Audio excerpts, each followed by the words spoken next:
El 30 de enero de 2020, la Organización Mundial de la Salud declaró emergencia sanitaria global por la pandemia de COVID-19. La principal razón para esta declaración no es por lo que está pasando en China, sino por lo que está ocurriendo en otros países.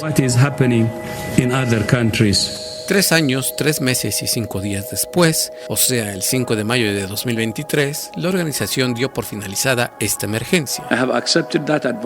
Por lo tanto, me complace declarar el fin de la COVID-19 como una emergencia de salud global. Sin embargo, eso no significa que la COVID ha dejado de ser una amenaza a la salud global. Así que en esta entrega revisaremos al azar algunos hechos que ocurrieron en el Estado, en el país y en el mundo a lo largo de estos 1191 días. Y lo haremos con números.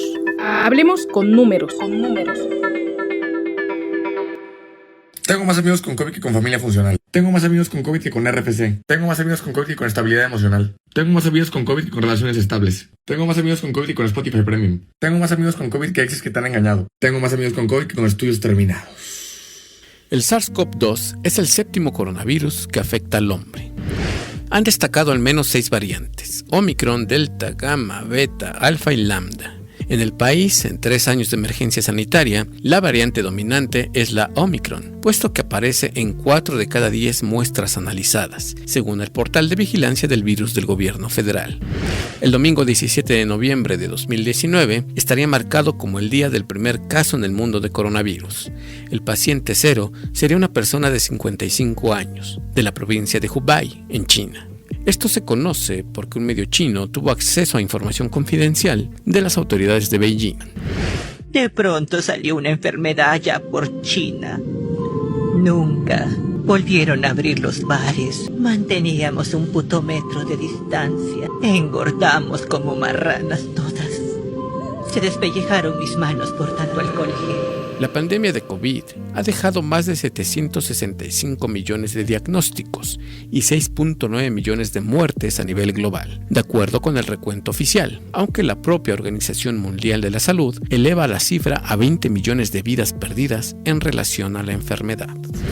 La pandemia por el coronavirus ha dejado en México más de 7.5 millones de contagios desde su inicio y alrededor de 334,000 muertes, según las cifras del Consejo Nacional de Ciencia y Tecnología, CONACYT, pero el análisis sobre el exceso de mortalidad arroja más de 500,000 muertes. En Puebla, los contagios superan los 200,000 y las defunciones rondan los 17,000 casos, aunque el exceso de mortalidad apunta a más de 23,000. Nos acaba de dar la COVID, sí, pero no pasa nada. El tratamiento dice así: detente, enemigo, que Big Vaporub está conmigo. No, sí está cabrón. En abril de 2020 se tuvo el dato de que antes de la crisis en el mundo se producía al año 50,000 ventiladores, los que se utilizan para la ventilación asistida en pacientes graves. La demanda hizo que la producción anual se elevara a 2.5 millones de ventiladores. En aquel año, primero de la pandemia, en Puebla el ISSSTE reportó que erogó 18,300 pesos para adquirir tablets con la finalidad de que los pacientes hospitalizados realizaran videoconferencias con sus familiares ante el aislamiento obligatorio por la enfermedad.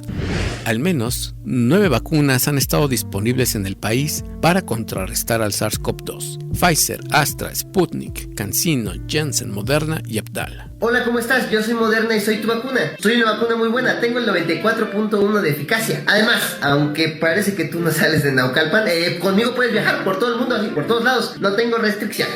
Se calcula que en la actualidad, el 74% de la población de los países con ingresos altos ya tienen las dosis completas. Solo un 23% de los habitantes en los países de ingresos bajos han accedido a este esquema. En México, el corte oficial se quedó en enero de 2022, donde refiere la aplicación de 133.9 millones de dosis. 7.3 millones se aplicaron en Puebla. Recuerda, la vacuna es segura, universal y gratuita. Las vacunas han sido aprobadas por organismos en todo el mundo. Hay informes que aseguran que si se hubiera vacunado a todo el planeta al mismo ritmo que los países más poderosos, se habrían evitado unos 9 millones de muertos.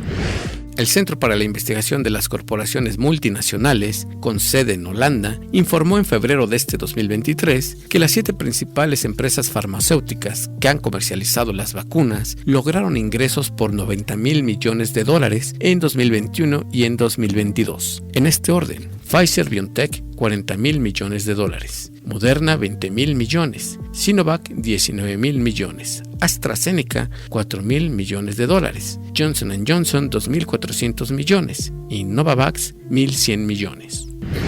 Como sea, por inmunidad gracias a las vacunas o algún otro factor, en marzo de 2023, la tasa de incidencia, es decir, el número de casos nuevos de COVID, fue entre 20 y 30 veces inferior a la de un año antes. Si alguien más puede ir por ti al supermercado a resolver un trámite, quédate en casa.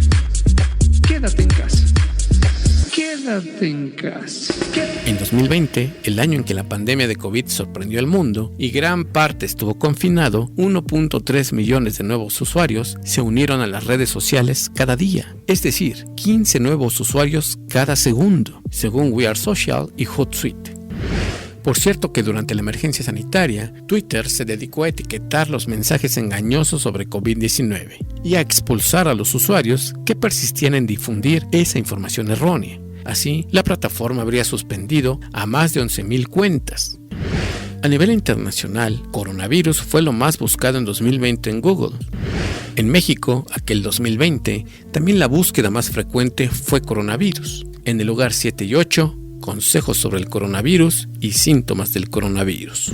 En 2021, la narrativa cambió a búsquedas como Mi Vacuna, Prevención COVID y Certificado de Vacunación COVID. ¿Ya te mandaron el resultado? Ya, mamá, fue positivo. ¿Sí saliste positivo? Sí. Puta madre. Ahora todos nos tenemos que hacer la chingada prueba. Pues sí. Es tu culpa. No, mamá, no es mi culpa. Todo el mundo está... El confinamiento en Puebla pegó fuerte el 10 de abril de 2020. Ese viernes se observaron los niveles más bajos de movilidad en zonas de trabajo, menos 72%, y de recreación, menos 70%.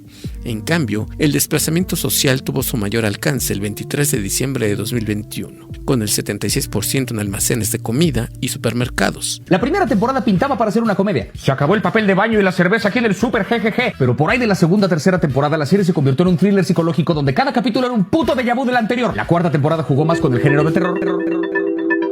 El gobierno de México publicó un decreto en el que también da por terminada la emergencia sanitaria por COVID en el país, luego de al menos 6 olas de contagios. No obstante, las instituciones públicas del Sistema Nacional de Salud deberán continuar con las acciones necesarias para la prevención, control y mitigación de la enfermedad. La Secretaría de Salud tendrá que seguir con la ejecución de la Política Nacional de Vacunación contra el virus SARS-CoV-2. Además, esta medida de prevención deberá integrarse al programa de vacunación universal. Y es que la enfermedad sigue. Tan solo una semana antes de que la Organización Mundial de la Salud declarara finalizada la emergencia sanitaria, en el mundo se registró una muerte por COVID cada 3 minutos. Así que el virus continúa mutando y cobrando vidas humanas, de lo cual seguramente seguiremos hablando porque usted lo sabe bien, para este tema y para otros más, siempre será mejor un número que una opinión. Declara el estado de emergencia nacional a consecuencia del coronavirus. Se termina la pandemia por COVID-19. Decreta el fin de la emergencia internacional por la COVID. Declara el final de la emergencia de salud pública internacional por el COVID. Hablemos con números.